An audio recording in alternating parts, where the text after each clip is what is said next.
keadaan banjir lah, banjir yang berlaku pada awal Februari. Jarang sekali berlaku, tetapi banjir kali ini agak dahsyat. Memakan masa lebih kurang hampir 2 minggu yang telah memusnahkan semua harta benda sekolah. Ini berlaku semasa cuti sekolah pada waktu malam.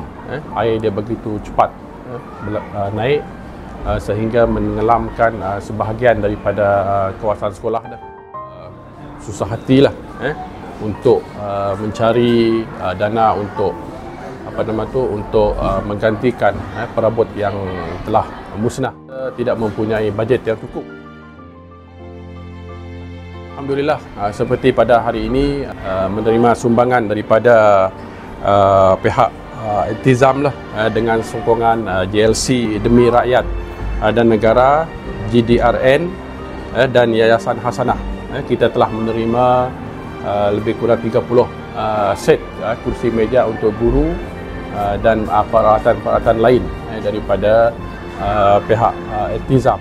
Dan harapan saya agar guru-guru kita sentiasa bermotivasi tinggi lah setelah menerima sumbangan seperti ini.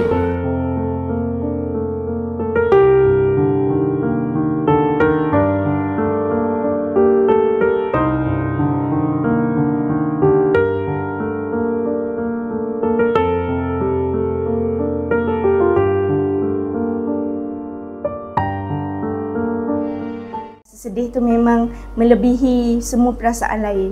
Kelas tahun 1 kat bawah dekat prasekolah tu memang habislah banyak organisasi yang saya hantar surat permohonan bantuan, saya hantar kertas kerja, dan alhamdulillah antara yang beri respon adalah pihak Iltizam. Saya minta agak banyak dan terima kasih sangat-sangat dengan pihak Iltizam sebab benda ni bukan murah, benda ni bukan RM1, RM2, benda ni makan belanja sampai belasan ribu, dan pihak Iltizam sudi bagi bantuan dan datang ke sini sendiri mewakilkan pihak Iltizam, datang ke SK Sebauh dan drive sendiri, iaitu yang saya sangat macam impress sangat. Sangat-sangat terima kasih dengan pihak Iltizam.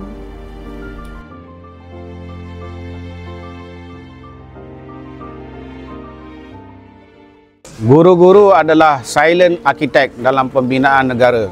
Apabila berlaku banjir selama 2 minggu di SK Sebauh di bahagian Bintulu ini, menyebabkan para guru-guru sepatutnya memfokus kepada pendidikan masa depan anak-anak kita di sini agak terjejas kerana kelengkapan peralatan dalam pejabat guru khususnya yang terletak di tingkat bawah musnah dalam banjir tersebut.